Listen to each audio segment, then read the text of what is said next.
and welcome to today's video. Welcome to Radio House Tube Radio Restorations. This is John from Indiana, and I want to welcome you guys aboard today.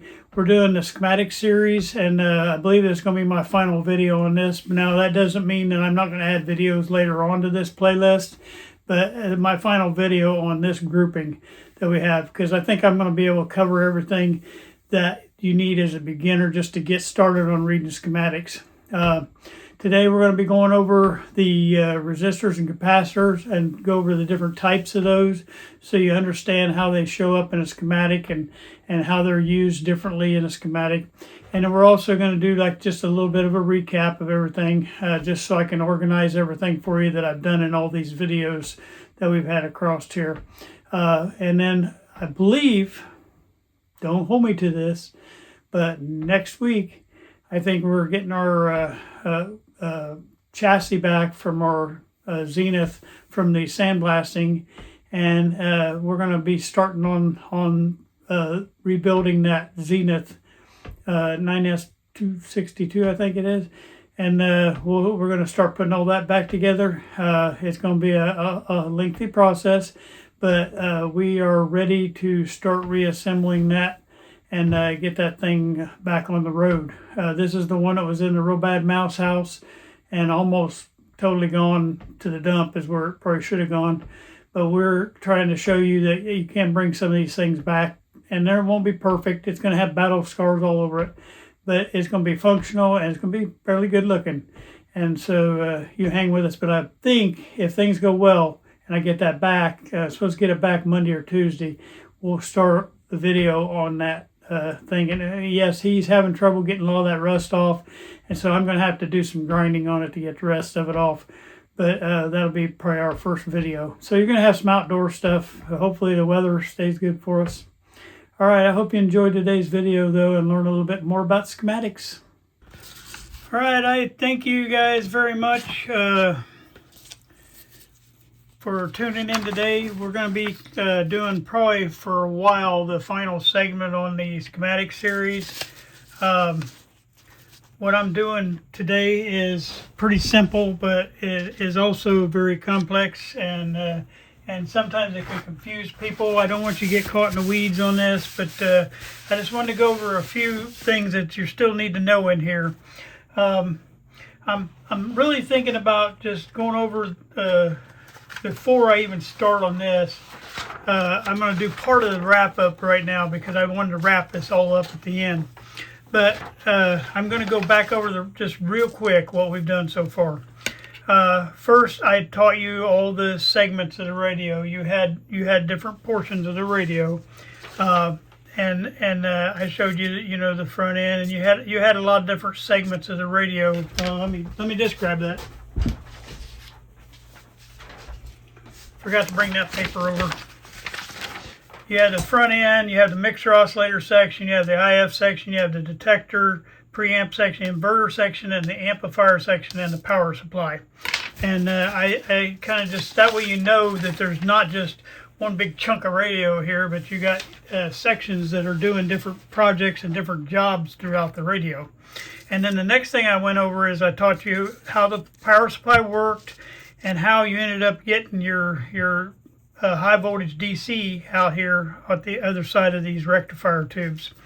All right, and then I taught you how the power flowed through the radio, because you need to know, number one, how the power supply works, because you need to know where you're getting your power from. But the next thing I showed you is looking at the schematic, how the power flows through the schematic. Yeah, we can figure out how it flows through the radio, but we also need to know how it flows through the schematic because it looks different on here. And so I taught you how the power flows through the schematic, and I'm telling you these in order of the videos that I put out on the schematic series playlist. So you can just start back at the beginning and you can follow all this along.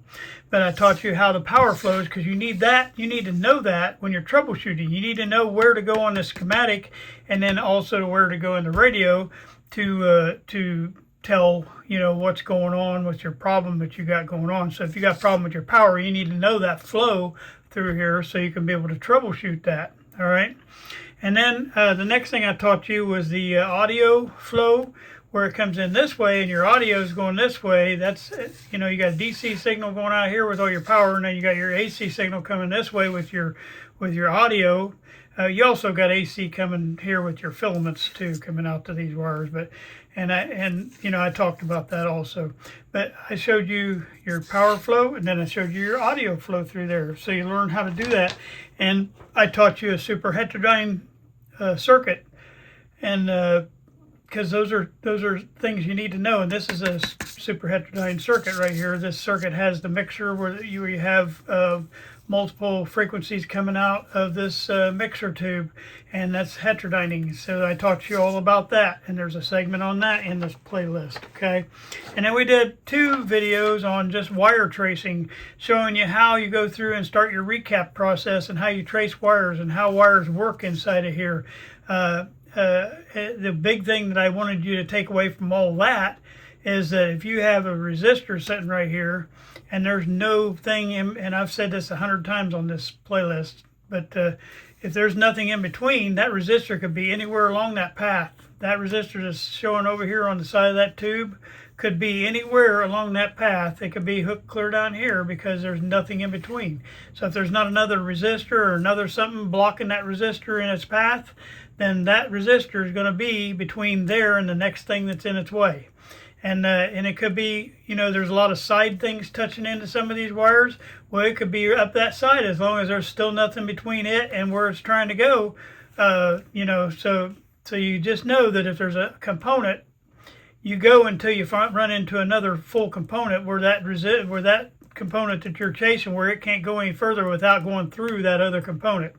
And that way you don't get lost in the fact that it's showing, well, that resistor is supposed to be over here on this tube here. Well, what if it's attached clear down here by the candom? It could be, because there's nothing in between on this particular wire I'm pointing out. There's nothing in between. It could be it could be soldered right on the end of that candom, and it'd be the same place electrically. And that's the one thing I wanted you to get out of that out of that wire tracing, because it's going to help you to understand these schematics. It's going to help you to see, okay, I see that resistor right there, but where's it at in real life? We walked this one through. This is a little 7 ohm resistor. That's a wire wound resistor. But guess what? It's not right here at the end of that electrolytic.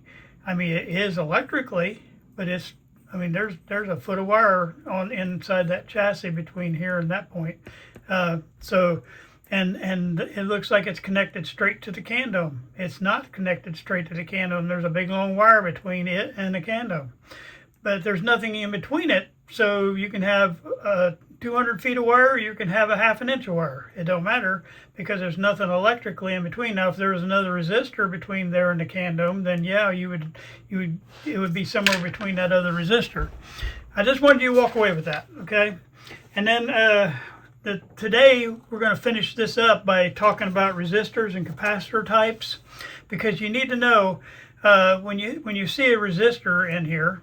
I mean, there's resistors all over this schematic, but each resistor has a function. There's different jobs for these resistors. And I'm only going to breeze by all I'm not even going to go into definitions of them, but I will eventually hit on every one of these capacitor and resistor types that I'm going to tell you about. All right, but I just wanted you to maybe to see on paper what they are, and that way you know that if you see a resistor in here or a capacitor in here, it's doing certain things, but each one of them might be doing something different, and they are. Now, all these capacitor types and resistor types that I'm going to show you, they are not in every radio. There's some of them in each radio, but they're not in every radio. And there's some of them that are too detailed for me to give you an explanation on today. So I'm just going to name them and go on. So don't ask me questions about it right now. I will eventually, if I don't talk about it today, somewhere along the way I will pit stop and have a class on that particular type of resistor or particular type of capacitor. There are 2 that I'm going to highlight on this, and that's what I'm going to do today. So I hope that doesn't confuse anybody. And like I say, that component placement, that is the biggest thing. To me, the number one for you to understand these radio schematics is understand what I was saying about those components could be anywhere as long as there's just a straight wire between them on the schematic. If there's just a wire and there's no other component between it, point A and point B, there might be stuff touching into here, but they're actually not blocking that from getting to wherever it's trying to go. Yeah, it could be on either end. It could be anywhere in that radio as long as it's just a straight wire between. All right, so first thing I'm going to do is I'm going to go over the resistors real quick. And I started off writing this, didn't have enough room, I guess. So we're gonna lay this down here and try to zoom out a little bit and just see if I can go over these. All right, like I said, I'm not going to give a definition on most of these, okay? But there are a couple I'm going to come back and give a definition. You have current limiting resistors. This is a certain type of resistor that'll stop the current and that'll protect like sensitive components or something like that. And then you got your voltage dividing resistor. A good example of that voltage dividing resistor, and that's one I am going to talk about today. Well, let's just do it right now. All right, the voltage dividing resistor is one that I do think you need to take away as a beginner on the first thing. In through the radios, a lot of radios have this candom resistor. And hold on, I'll see if I can find one here. All right, here we go. This is the normal one you'll find in a Zenith thing. And the problem is they have that paper and foil inside here, and that degradates. And as you can see, this is my example one, but you can literally you can just break this stuff off because after a while it just disintegrates to nothing, and then you lose your continuity between here and here. And that's what happened to this one. There's some of these sections that are open, and you end up having to bridge these with a ceramic capacitor of that same value. Say if that's 10K between here and there, and then you got to put a 10K, and you usually need to put a higher wattage, like on the 10K I would put a 10 watts in there. And there's a Candom calculator. I think I even got a video I did on that that has that. I don't know if I put that calculator on there or not, but anyway, I think I did. Anyway, it'll tell you how many watts to put in between here and here. But most of the time, I'm telling you, you won't go wrong with a 10 watt between these bigger ones, and then a 5 watt between the smaller ones usually works pretty good.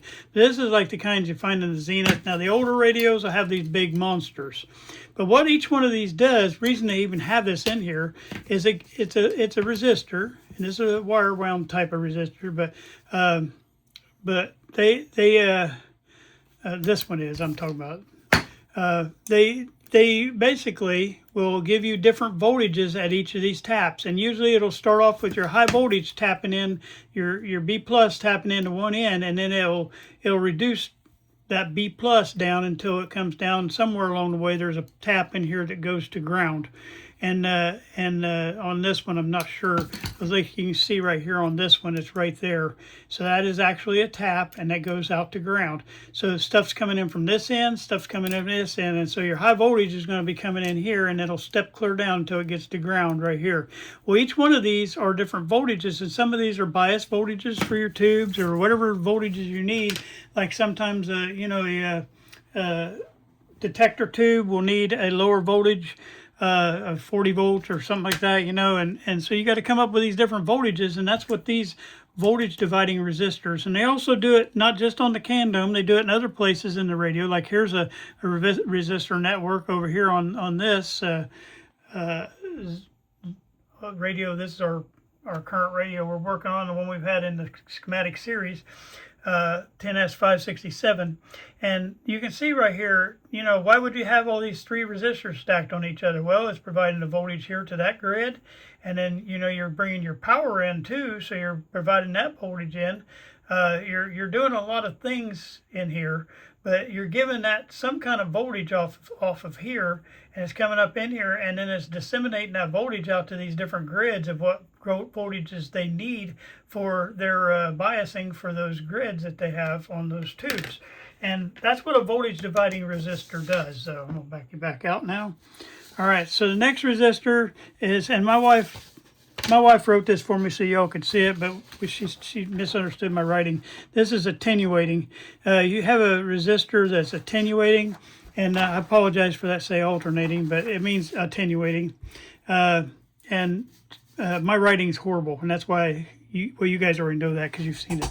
But anyway, that's supposed to be attenuating resistor, and basically that's kind of what we do with a lot of different things we do on, like if you're wanting to attenuate a circuit for doing alignments, or there's just so many places you can use that. And you have your biasing resistors, and that's part of that network. You might have a standalone biasing resistor that'll set right off of a control grid or something like that. So they'll give you good stable DC into that. You have a heat generating resistor, and that's like example like a toaster. I know that, but there's places that you need heat, and you have it. Then you have timing and filtering resistors.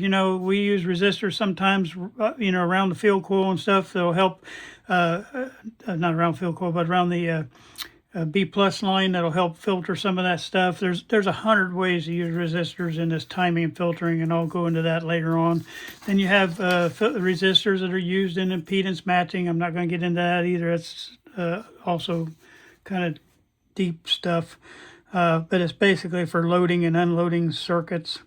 Then you have the current sensing resistors, like it's like a shunt resistor that will help you to measure voltage drop off of that. And then you also have resistors that will help you control gain. A lot of times those will be on the cathode side of the tube, and that'll help you control gain. Now the ones we're going to talk about also, I wanted to talk about the voltage dividing resistor because I think you need to know that as a newbie. And also the other ones is this the controlling gain one, and the biasing resistors. Those are right in the same category, okay?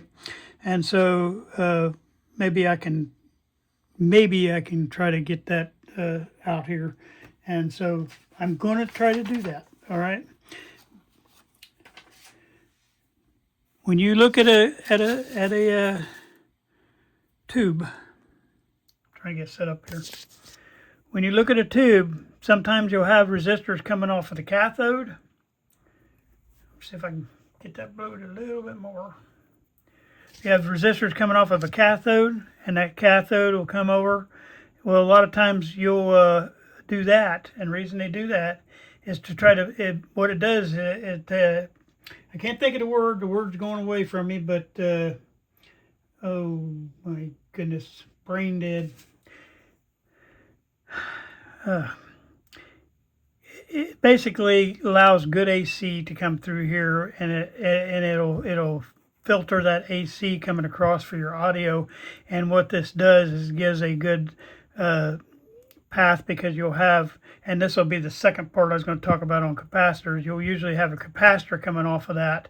And when you have the resistor and the capacitor coming off of that, the resistor will slow that AC from coming across, but it'll allow any of the residual AC to pass through that capacitor easily to ground, because remember, AC can go across that capacitor. I guess that's what I was trying to say, but there's a word for it and it's escaping me right now. But maybe it'll come to me in a minute here. Yep, it's not though. That's old age sitting in there, y'all. All right, so basically, and then sometimes you'll have a resistor coming off of your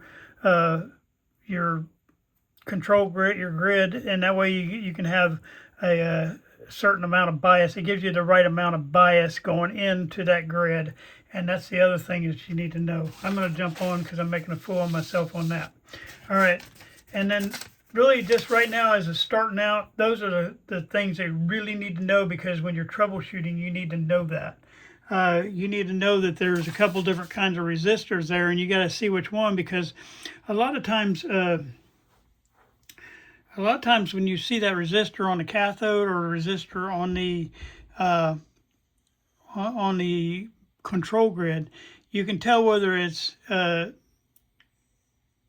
screen, you know, oh my goodness, it'll tell you whether it's your grid biased or cathode bias. That's what I'm trying to get out of my mouth. But you have grid bias, cathode bias, and it'll tell you which one it is, because that'll be that resistor will be on one or the other there, and that way it'll tell you how to do your troubleshooting, because you need to know where that grid or that cathode, where you're getting that tube is getting its bias from, because you got to be able to know it's getting the right bias voltage into that tube for it to work properly. And I'm sorry I bobbled all around that, but that's what I was trying to say. So you need to know those two types of resistors, and then the voltage dividing resistors, because that is what provides the right voltage to your tube to get it, because sometimes that voltage comes straight from there to your tube to get it the bias needs. And also there are other places in the radio that you need to know, you know, if you have all these test points for your voltage to know what the voltage is and it's wrong, you need to know where to go back to trace that to see where that's getting that voltage from. And those voltage dividing resistors will be what you're tracing yourself back to, and more than likely one of those resistors are out, or they're too high, too low, or open or closed, you know, shorted, and you know you'll end up finding you got something wrong in that resistor path. But it's good for troubleshooting to know those 2 or 3 things. On the cathode, on the capacitor types, you have the cathode bias resistor, and or capacitor. I'll start saying resistor now. Cathode bias capacitor, and what that does is works in tandem. They're usually in a parallel with that resistor that's coming off of there, and you have a capacitor and a resistor in parallel to ground, and that way it'll allow the residual AC to pass through the capacitor real quick, but the resistor will slow it down, and it'll allow that to keep what they call the pulses through, and that'll give your audio a good clean signal, and it also help boost that signal at that tube type. All right, then you have the screen bypass, because that's the 2 I was talking about. Well, sometimes you'll have a capacitor on there too, because they sometimes will shunt a capacitor onto that resistor that's coming off that screen, or just shunt a capacitor totally, even if it's biased by the cathode. They'll still put a capacitor on that control grid, because the filament windings are right close to there, and the tubes are so sensitive they pick up on that noise coming off of those filaments. Well, that AC that's coming off of those filaments is going to try to interfere with your DC bias that's coming in on your tube. And so what that'll do is let that residual AC get tapped off the ground quickly, and it won't interfere, and it'll give you good clean bias coming in on your tube. And sometimes they'll put those on the screen side. The power supply side, on the power supply, you have capacitors there, and that's your electrolytics. Sometimes they'll put a few other little capacitors on there, and that's one of the things that I need you to kind of know, that you always change your electrolytics. I change mine first. Because that way, if you're powering stuff up, checking other stuff, you already got the electrolytics in, you know you're not going to burn something up, because that's 99% of the time those electrolytics need changed out. I change them no matter what. No ifs, ands, or buts. That's what I change them to. And it's just stupid not to change those out when you need to, okay? So there's that. All right. And the word I was thinking a while ago, it come to me, is called AC degeneration, is a word I was trying to think of. It prevents AC degeneration. You don't get your AC degenerated when you put that cap in line there on the cathode. All right, and then you have a line bypass cap, and that's always what they call a cross the line cap, or the death cap. There's always a capacitor, or a lot of times there's a capacitor there. And that's just to take noise off of that line to the ground. That keeps all that stuff clean coming into the radio. Those can be real dangerous, especially on the All-American 5 radios, because they go straight to the chassis when you go to ground. So you want to be careful with those.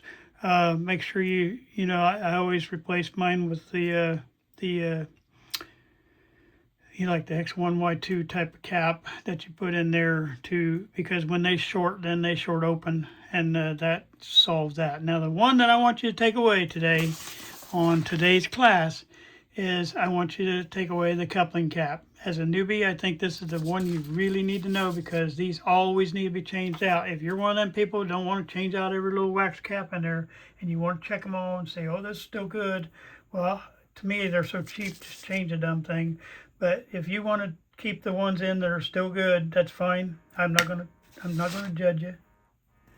All right, so, but if you look right here, here's a good example. You got a plate right here, then you got a wire coming out. You remember your high voltage comes in, and it goes right here through that resistor to that plate and provides that voltage, whatever that step down or that voltage drop is there, but then that's going to be that voltage right there on that plate. Well, that voltage also goes this way. Well, what if that 260 volts went across here and went into that grid right there? What would happen? That grid would burn up in a heartbeat, because they can't handle that high voltage like a plate does, okay? So what they do is they put a cap here. Now you're thinking that, if you're new at this, okay, if I put a cap here, is my audio still going to be able to come across there? Or is that going to block that? Because, capacitors, they block DC. That's DC voltage. And it can't come across because there's an open gap right here, okay? There's nothing for DC. It's not an alternating current, so it's just a straight current. It can't go through because as soon as it hits here, it's a dead short. It's open, dead open. It's open right here, and it can't get across that gap, so it can't go in here, and that stops that DC, and it's only can travel on this path, okay? So it's like a big wall for that DC. But AC, because it's magnetically coupled, you're gonna have your AC going up and down like that. Well, that creates a magnet, and that magnetically coupled jumps across here, and it picks up on the other side the same way, and it moves across into that next point to the grid. So that allows your audio to go that way, but your DC has to stop right there. And what this does is called a coupling cap, and it protects that next tube. And all the way through the line, you'll have those caps that are along the way. You need to change every one of them. I don't care if they're good or bad, because if you put, like if I was to put a meter on this side of that cap right there and flip it to DC, I'm going to see if I got any DC. And they say this cap is leaking. Well, it's not leaking. I mean, sometimes they're leaking other stuff too, because they wax on them to get hot. But they're talking about electrically. It's leaking DC through here. And if a cap starts getting connected in here, it's going to allow DC to start filtering through, and you can throw a meter on here and you can find out. You can clip right there, and if you see any DC on that line, there shouldn't be. So it should be very minimal or low, to almost zero, because you shouldn't see DC on this grid. And if you do, your cap's starting to get bad, okay? And that's what they have, those little meters that I was showing. I showed that one that I don't know much about, this guy right here. But you can put them on there, and it'll tell you what your rating is on that capacitor. But I'm going to tell you, just please, if you don't listen to me about anything else, change out these coupling caps. You think, okay, let's just look at one over here now, okay? Here we have coming off plate, coming down here, it goes into volume control, comes here, and there's my cap. Comes up here and then goes to the grid. Well, we're coming off the plate here. Oh, where's my cap? My cap's missing. Well, it's because this acts like your cap. It's open space in between, and the only thing that can come across there, this is your IF can, the only thing that can come across is your AC audio, but your DC has to stop right here. It only can go through here and down. It can't go, DC can't go across because it's an open gap. There's nothing electrically connecting here. Same way with that one there. So if you don't see a coupling cap, it's because you have something like a coil that's in between, okay? Now here, you got a plate coming off, it goes through a little coil, and then there's your coupling cap, okay? And before it gets into that grid, it goes through a switching system, but before it goes to the grid, it has to go through that coupling cap. All right, I think I beat a dead horse, but the final thing that I want you to get on this is, for today's wrap-up on this schematic series, is there are a bunch of different resistors and a bunch of different capacitors, and what I'm going to do is I'm going to take a video, and I'm going to do a video eventually, and I'm going to add it to the schematic series, but not now. It's going to be a while, because we're getting ready to start back on our 9S262. I'm getting it back this week from the sandblasting, and Anyway, sometimes I have to wait on him because he's got 1,000 other projects going on. So he's just been picking away at ours a little bit, and he gives me a good deal. So anyway, but there are a bunch of different capacitor types. There's a bunch of different resistor types, and today, I've kind of highlighted a little bit, but I'm going to do a class on each one of these in depth of how that, and I'll just sneak them in every once in a while, maybe on a side video, but it'll be a video, and that way you can learn a little bit more about each of these, and I'll attach it to that playlist for the schematic series. But today, as a newbie, I just want you to walk away with remembering the screen bypass capacitor types, the cathode bypass capacitor types, and the coupling cap capacitor type. That's the three I want you to walk away. And then on the other one, the biasing resistors, and then the controlling gain resistor, and the voltage dividing resistor. Those are the big ones that I want you to remember here today. And you can maybe watch this a couple times and refresh yourself with it. But this is nothing deep on this. Like I say, this is just a flyby. But I hope you've enjoyed this series, and it's not been all encompassing, I know, but it does help a little bit, to have somebody that can kind of show you the ropes a little bit of what you need to know. I hope you'll tell your friends about this, and keep piling people on here. I'm enjoying it. I'm getting a lot of questions, and it makes me feel good that I'm helping somebody. I'm still fighting with my sound. I got that new edit program. Edit program is really high level, but I think I'm pumping my sound in a little too loud. It makes it a little bit muffly sometimes because I've got the volume too high, because I'm used to, on the other program, I had a volume max. And the other thing is, it might be forcing me to buy one of those wireless microphones. So I'm going to try that too. But you have to take me a little minute to get set up on that. So I thank you guys again for watching today. Hey, I wanted to take a few minutes at the end of my video today to share something with you that's non-pool or non-radio related. It's related to my pool. But I know a lot of you may have pools out there, and I get so sick of seeing people suffer with their pools every year and having to fight. This is one of my little hobbies I do on the side, is I help people with their pools. And this is an area that I'm not saying it braggingly, but I'm pretty good at. See how nice and blue. Now I did vacuum. Now I have a tree right over here. That's my neighbor's tree. That is just a gift that keeps giving. And it filled me last night full of leaves and debris. So I just got most of that vacuumed out of there, but the wind is blowing so bad right now, and I hope you don't hear it in this video. But as you can see, the pool is really clear, and it stays that way. And I'm going to try to share with you how, but first I want to share you this a little bit. This pool here is a 21 foot, and this is called a Doughboy pool. This pool came out probably, I don't know, 12, 13 years ago, maybe. I've had this pool in here for several years, but if you bought this pool new back then, it is $4,000 or $5,000. But I wanted to share with you this part first, is how much you think I spent on the pool, and then the 3 layers deck that I got over here, all the stuff that's on the ground here, the pavers, all that. What do you think I got involved in this right here? And a lot of people are going to say, oh, you got a lot of money in this. You got a three level deck, outdoor kitchen. Oh my God, and it's not a fancy one, but it's usable. I got your there, and I built this pergola over here. So what do you think we got in all this? Everything you're looking at right here. Believe it or not, I got $2,500 in everything you see. And that's because most of this stuff, if you wait till the end of pool season, you can get a pool like this for $200-300. All you got to do is go take it down. I paid $250 for this pool, and many years ago. $250. Now I did have to drive, go get it, and the guy told me I had to take it down, And by the time I got there, he had already had it all taken down, organized, wrapped up, taped together. It was ready to go in the vehicle. I didn't have to do anything. I just went and picked it up. $250 in the gas to go get it. Like I say, a $5,000 pool, and I got for that amount. As long as the metal is not rusted out and okay.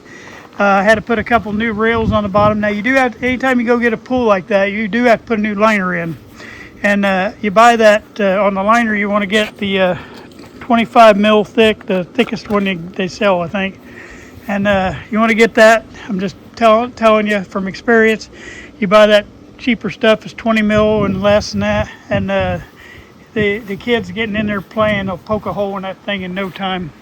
The decks, most of that deck is built from people putting on Marketplace saying, hey, I'm done with my pool, I'm taking it down. Anybody wants this deck, come get it, but you got to tear it down.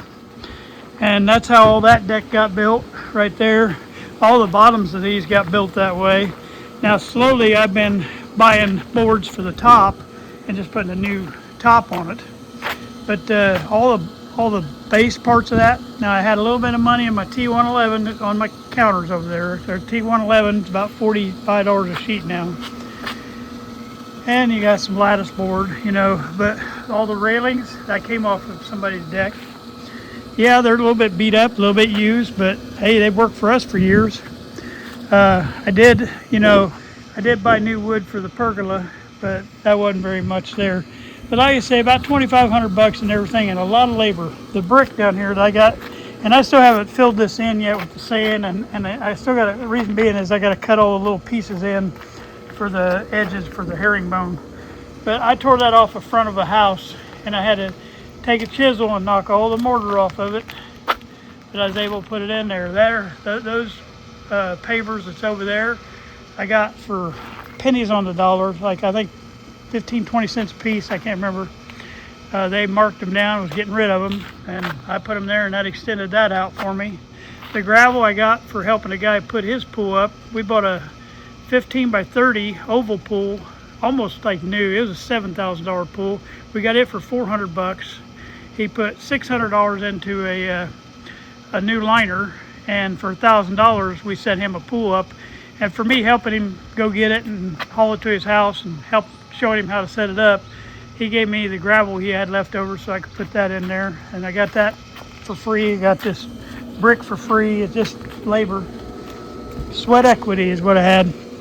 Anyway, you can build you something like this. Now see, Cheryl and I, we're so busy all the time with our jobs, and even since I retired, I still work.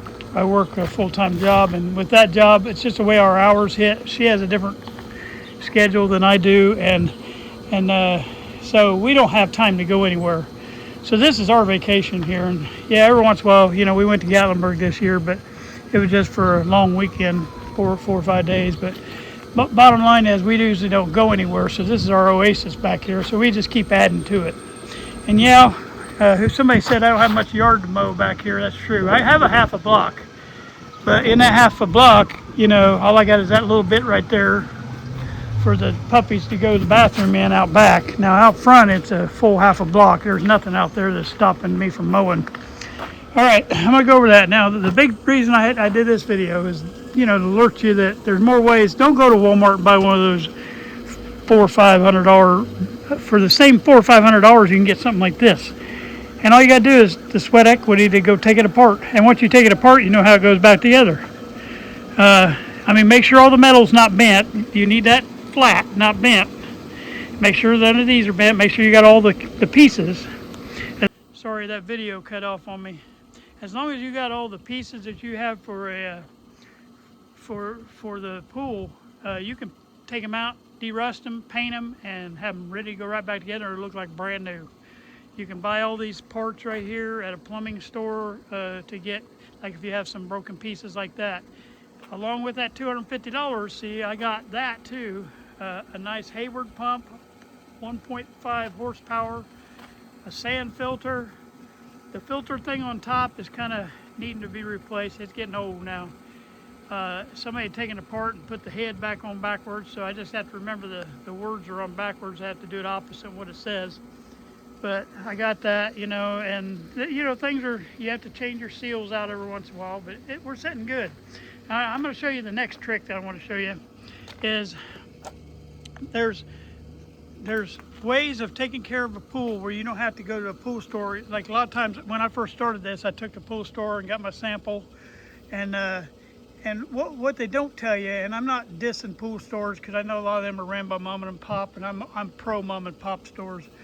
But what they don't tell you though is when they test your pool sample, they're trying to set you up like it would be as if you were a public pool for perfect water, like everything, all the little chemicals just perfect.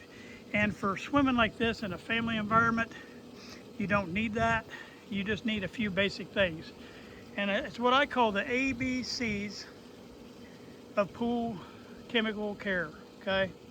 And if you follow my rules here, you will have a pool that looks like that all year long, and you won't have to fight algae, and you won't be paying thousands of dollars out each year for your chemicals, because it'll balance your chemicals right and they'll stay that way. If you'll just listen to what I'm saying here. So the first one is alkalinity. The first thing people automatically do when they see a pool and they come in as brown or green or whatever color it is, they want to throw chlorine at it. And that is the worst thing you could do, because chlorine is a padlock. And whatever it is, yes, it'll clear it up, but then your padlock is locking all the other parts that need to be corrected. It's locking that in place, and it won't allow you to change those things. And you need to change those things to keep you from having to put chemicals in all the time. So the last thing you're going to do is chlorine, okay? So the first thing you want to do when you first set up your pool, like sometimes I drain mine down a little bit below the skimmer and the outlets. I drain it right below that and then cover it up for the winter. Well, when I take that off in the winter time, in the springtime, I have to balance that, okay? Well, first thing you do is you get your stuff all hooked up over here, and then you fill the water back up to where it should be, and then, you know, a lot of people right then would dump all the chlorine or shock it or whatever like that. Shock is a lot of chlorine too. But don't do that. What you need to do first is test your water. And I suggest you go to a pool place, or I don't know where I got this one, but I know they sell these at the pool place. But you want the one that has the 2 greens in it, okay? And in that 2 greens, you have the 2 greens, and you have this little guy right here, okay? And it has little markings on the side. I don't know if you can see in this light that I've got out here, but the top line is 25 milliliters. So what you want to do is dip it in the water and fill it up till you see the line at the, I don't know if I can get it there or not. The sun's right in this picture. Okay, 25 milliliter. Now you got 2 of these green things, and this is for your alkalinity, and this is the first part, the A. And if you don't do it in this order, it ain't gonna work. You gotta do the A first before you put any other chemicals in, okay? So what we're gonna do is we're gonna do that, and one of them will say add 5 drops right here. I don't know if you can see that in the light. The other one will say add drop by drop, okay? So we want the one that says add 5 drops. So we're gonna do that first. All right, so we're gonna add 5 drops. There's 1, 2, 3, 4, 5, okay? Now it's gonna turn green, all right? And this is what you wanna do. You wanna get that green, get that lid back on, and then you swirl it like that and make it all solid green, okay? Now we're gonna add drop by drop. All right, now you do this the first of the year when you first open your pool up, after you get it filled back up and everything running, then you do this, okay? Before you put any other chemicals in, all right? Now we're gonna add drop by drop, 1 drop. Each drop counts as 10, okay? So there's 1 drop, 10. There's 2 drops, 20. Okay, there's 3 drops, 30. There's 4 drops, 40. Now, every once in a while you wanna swirl it, and you'll see it starting to turn from green to red. Okay, there's 50, 60, swirl it. Okay, here's 70, and you want to do 1 at a time now. 80, 90, and there's 100, count by 10. Now you see it turn almost clear there. 110. Okay, now you see it starting to turn red. And there's 120. And you see now it turned red, okay? So we're at 120 on that. So that tells me that we're 120 on our alkalinity. Well, your minimum and maximum on alkalinity, what you should be running at is between 80 and 120. Now, if you start getting up 130, 140, 150, you know, I wouldn't react to it until it got up to, you know, about 200. But big old bee coming after me. Wow. All right, so you get your alkalinity set. Let's just say that that was, and most of the time when you first start up your pool, it's going to be at 240 to 50 because you're putting in fresh water. And when you put in fresh water, it's high alkaline. And so you want to get the alkalinity right, because if you don't fix the alkalinity, you're going to be, your pool stuff is going to be going up and down. All your other chemicals are going to be up and down, including the chlorine. If we have high alkalinity, plus it does things to the equipment over here, but it's going to have real high and low. It's just going to be like a seesaw. And every time it seesaws, of course, you're reacting with chemicals and stuff, and we don't want to do that. So we want to make sure we're not putting hundreds of dollars of chemicals in this pool. I mean, yeah, we're going to put some, but we don't want to have it where you're reacting to chemicals all the time. You want to be able to live with this pool without having to go spend a lot of money every week. All right. So here's the next thing you do. Then you got that right. So, but let's say it's wrong. Then you use this right here, and you can get this like at most of farm stores. Now, don't get the kind that is for concrete. They make this muriatic acid for concrete too. But it'll say this will etch concrete. This does it too, but it also, the one that says lowers pH in pools and spas. And when it's talking about lowering pH, it lowers the alkalinity. Okay, and if you're going to have real high alkalinity, you're going to have high pH. Well, it's going to take care of two problems, because your A is your alkalinity. That's ABCs I was talking about. Well, the next one is B for basicity, and basicity is your pH. Well, this is going to help you with both of those things, because 99% of the time when you have high alkalinity, you're going to have high pH, okay? So what you do, this stuff is an acid. So you want to wear one of these. And what I do is I walk around the outside of the pool. Now, let's say I was at 240, I would put one of these in for this size pool. And all you do after you put it in, you walk around the edge, and I dip my head down below the rail, and I just walk along the edge and pour it in. Try not to let it splash up on you. Keep it down low to the water. But you want to pour that muriatic acid in there and walk around that side. This stuff is super toxic, and if you get it in your lungs, it's pretty bad. So I hold my head down below the rail and pull my hand over the side and walk around. And you walk around the outside edge of the pool and put it in there while the pump's running, okay? And you get rid of whatever you decide. Like if it's only like say 160, I would put a half a gallon. But if it's like 240, put a whole gallon, or whatever size this is. I don't know if it's a gallon. All right, but I'd put a whole one of these on a pool this side. Now, if you had a 24 foot, I'd still just stick with a gallon. You don't want to put too much. It's bad if you get it too low too. But and then you let it run overnight. Keep your pump running overnight. Do not shut it off. Just let it run. All right, and don't put any other chemicals in that night.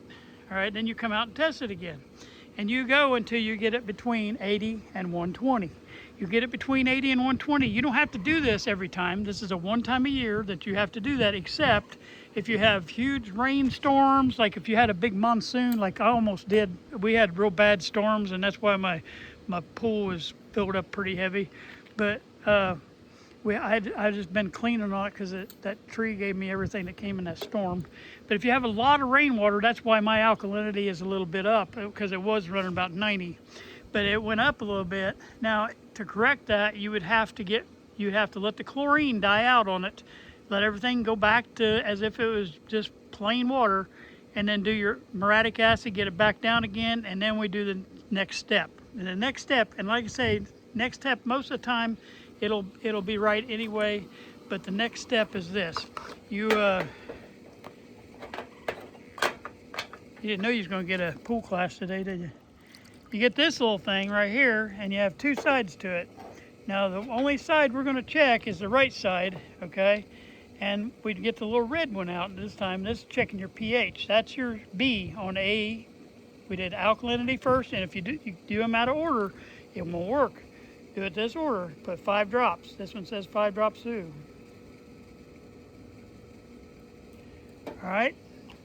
And I expect my alkalinity is going to be a little bit up. My pH is going to be up a little bit because we had 2 inches of rain. So let's just assume that it's going to be up a little bit. But then you can kind of hold this up to the light and you can see where you're landing. And you need to land between 7.5 and 7.8. 7.2, I'm sorry. So between the second one and the third one. And I'm kind of between the third one and the fourth one. So I'm a little bit high, just like I expected. I'm not going to react to that, but they have a product called pH up and pH down.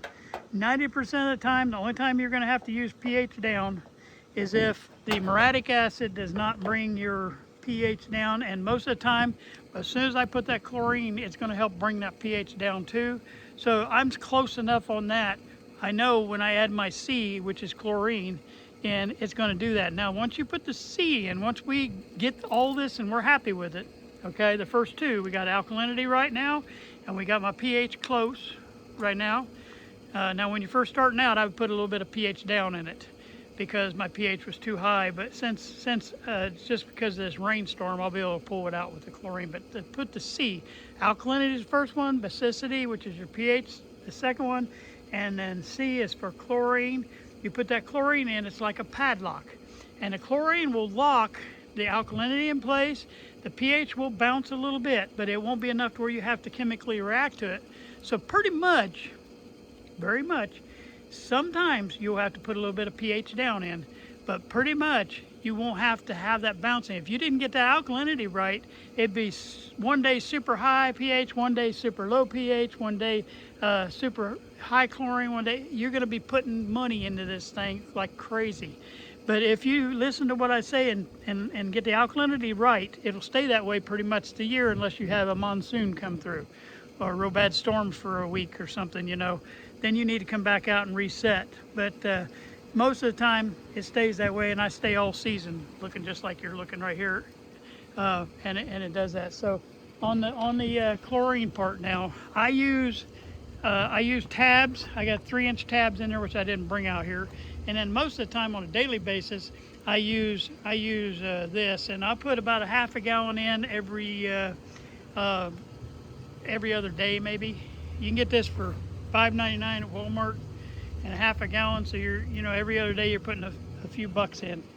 And then about once every 10 days, and I know everybody does this, the first thing they do is shock it.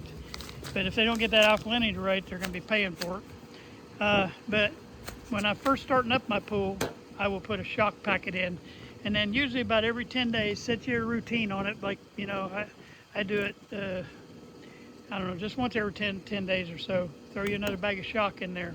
And how you do that, you run it right through the skimmer. Now right now I've got the thing in vacuum, so on my skimmer you have to put the plate down in there to seal that off, because my vacuum hose hooks right in that hole in the bottom. So I have to put that cap on top to seal it so it has good power to suck. But on some guys, they have a little cap that goes down on top of their little round cap that goes on. There's a lot of pools like that too. But on this particular one, that's house. But I would show you on this, but I can't do it because I got that going right now. And that being said, you would pour your shock right in through the skimmer. Because what that does is let the pool filter stir all that up, and you're not just dumping that straight into the pool. Because if you dump it into the pool, you're going to get little white spots coming up on your liner. You're going to burn bleach spots on your liner, and you don't want to do that. So you let the skimmer stir it up inside that pump, and it goes through all that network there. By the time it hits out here, it just throws pieces out, and it's not a direct pour into the thing. So don't pour this directly into the pool. I pour this in where I have my outlet right over there, and I pour my liquid chemical in right there where that way it can blow it. That way it can blow it out there, and it'll circulate that around the pool. So I have that in. All right, then when I do my pool care with putting this in every 10 days. I also rotate this.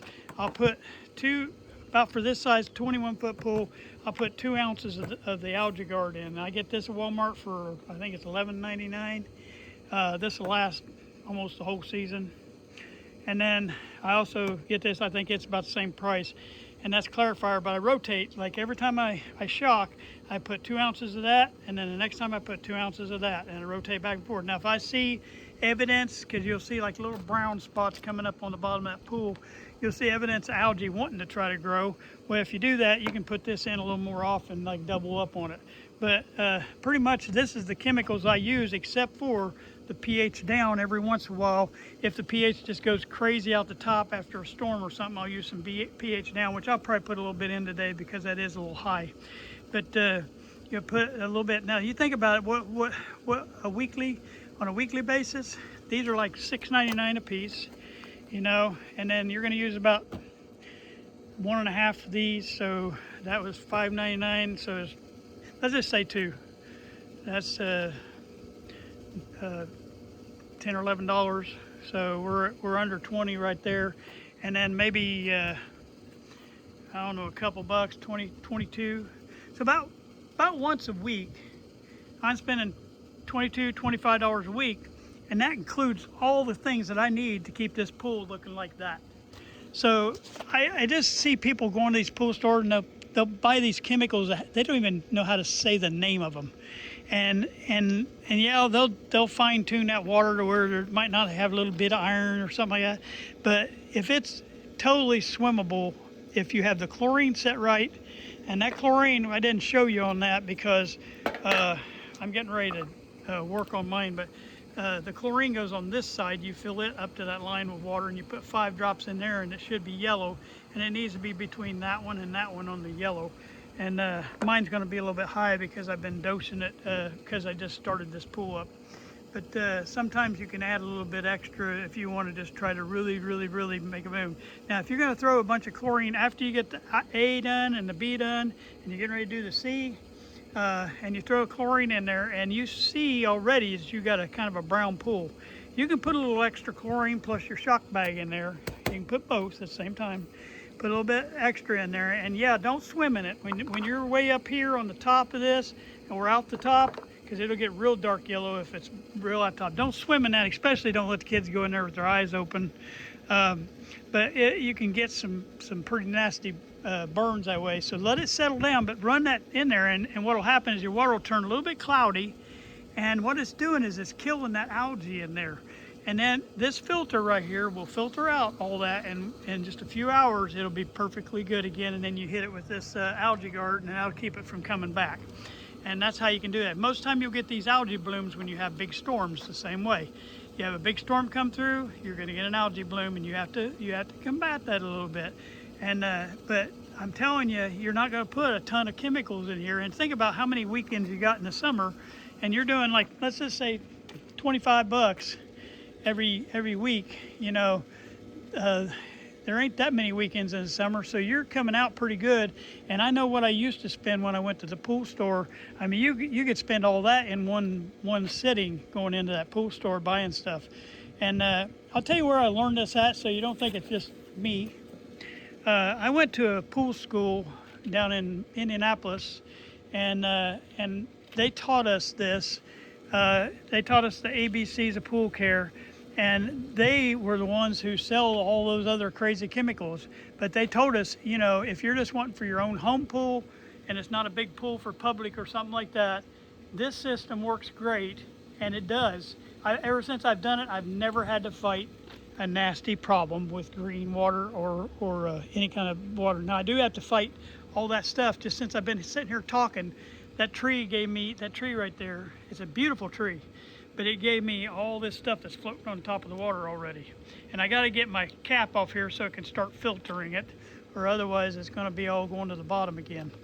But yeah, the other last thing I'm going to leave you with is do not vacuum. I got that kind of vacuum that plugs in, and you have to make sure that hose fills up with water before you plug in, or it'll prime your pump. And when you see your pump getting unprimed, it's like this. Mine's doing this because when you see those bubbles in there, that means you're getting ready to lose your prime.